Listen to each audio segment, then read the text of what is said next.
முக்கால்வாசி என் சர்க்கிள் இருந்த ஃப்ரெண்ட்ஸோட நான் என்ன பண்ணியிருக்கேன்னா குடிச்சிருக்கேன். எப்போ நான் குடிக்கிறத விட்டேனோ அதில் பாதி சர்க்கிள் இருக்கிறவங்க காணாம போயிட்டாங்க. ஸோ அதே மாதிரி கெட்ட வார்த்தை பேசுறது கூல் அப்படின்னு எனக்கு இருந்தது. நான் ஒரு இன்டர்வியூல கூட இந்த ப்ரொமோஷன் போது சொன்னேன். கோயம்புத்தூர்ல ஒருத்தர் சொன்னாரு, சென்னையிலேருந்து நான் சொல்ற கெட்ட வார்த்தை சொல்ல அப்படி ஒருத்தர் வந்திருக்காருன்னு. அவ்வளோ கெட்ட வார்த்தை பேசுவேன். ஏன்னா எனக்கு அது பயங்கர பவர் கொடுத்தா மாதிரி நினச்சிக்கிட்டேன் நான். But when I stopped, I thought my thoughts changed. இந்த பான் பார்க்கறது, கெட்ட வார்த்தை பேசுறது, இதெல்லாம் நான் வந்து உங்களை பார்க்காதீங்க பேசாதீங்க, அதெல்லாம் உங்க ப்ரோ சாய்ஸ்.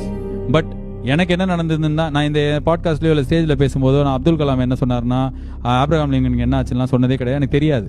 எனக்கு என்ன ஆச்சுன்னா, I became better person when I stopped watching porn. My thoughts were clean. இது வந்து பூமராக இருந்துன்னா நான் பூமர். நான் குடிக்கிறத நிறுத்தினதுக்கப்புறம் என் ஹெல்த் பெட்டர் ஆச்சு. அடுத்த நாளைக்கு விடியும் போது எனக்கு வந்து ரொம்ப நல்லா யோசிக்க முடிஞ்சது. என்னோட தாட்டை எதுவும் பிளாக் பண்ணல. நான் சிகரெட் விட்டும் போது நான் செத்துருவேன்ற பயம் கம்மியாச்சு. என் குரல் போயிடும், நான் பேச முடியாதுன்ற பயம்